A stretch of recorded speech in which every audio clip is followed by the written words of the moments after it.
The following contest is scheduled for a 2-hour time limit. Introducing first, coming from Pittsburgh, Pennsylvania, wrestling reporter and columnist Justin LaBar. And his opponent, you.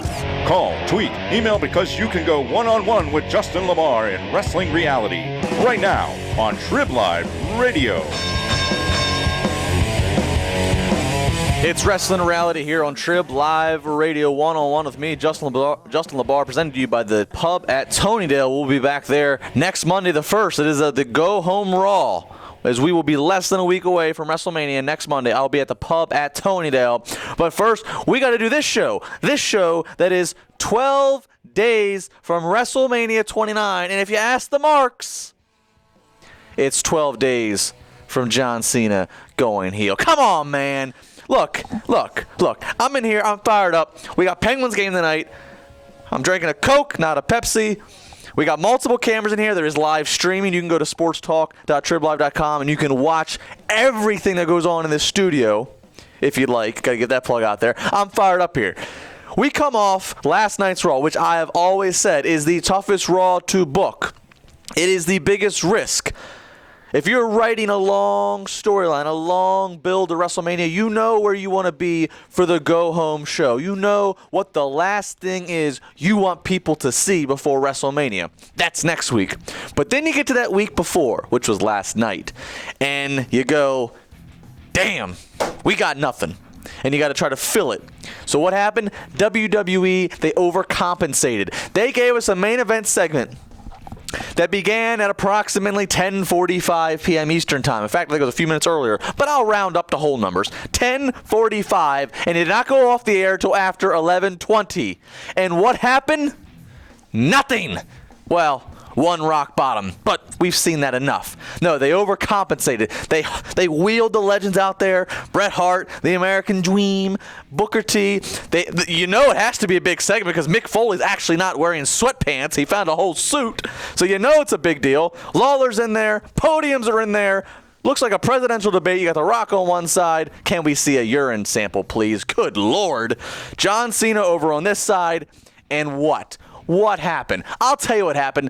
These guys affected and altered my CSR co-host, Brian Ghoulish. They affected and altered and potentially destroyed his religion.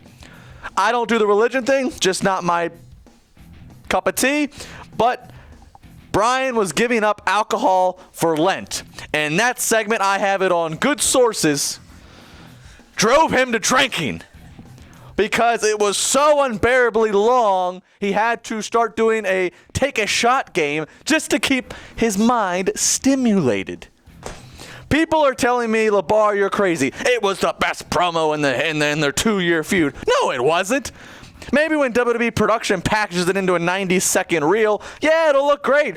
You can find a soundbite here and there. You can find a pretty girl every here and there at the dance. But as a whole, what was going on? What was being said? Cena can't win the big one. His life's terrible. He's banging a Bella twin. Give him sympathy. We've heard it all before. Nothing was there. Maybe a few sound bites, but in the whole, it was a terrible way. It was a flat ending, 2 flat endings in a row.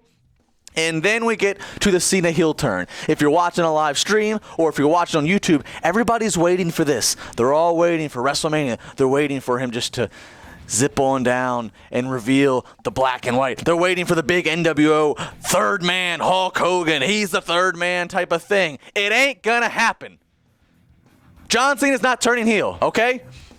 Everybody asked me last night. I had one guy ask me, was John Cena playing the heel in that debate last night? No, I answered, John Cena was playing John Cena. He's the best heel and the best face all in one, depending on your eye vision. He might do anything necessary. He might win by any means necessary at WrestleMania. He might have to take a shortcut. He might cheat. I have it on good sources, and this is a serious one, that the big video package they always give to the main event guys, his package, it looks awesome, by the way, and he's coming out to Eminem. You heard it here. So he's going to have some attitude. He's going to have the word life, the thug style, Dr. Thugonomics attitude, but the next night, he's going to be back to being John Cena. You're going to love him or hate him no matter where. He's not switching teams, all right? He's not going to the other side of the fence.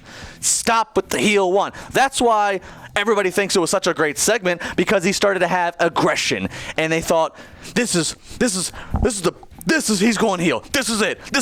That's why everybody likes it. That's why they like it, because they actually think that they're being led down the path to seeing him turn heel. I'll tell you what's happening. You're being led down a path of paying $69.95 for an HD WrestleMania 29 pay-per-view. Come on, man. Trib Live Radio, 412-320-7925. Sports Talk at TribWeb.com. Tweet me at Justin LaBar.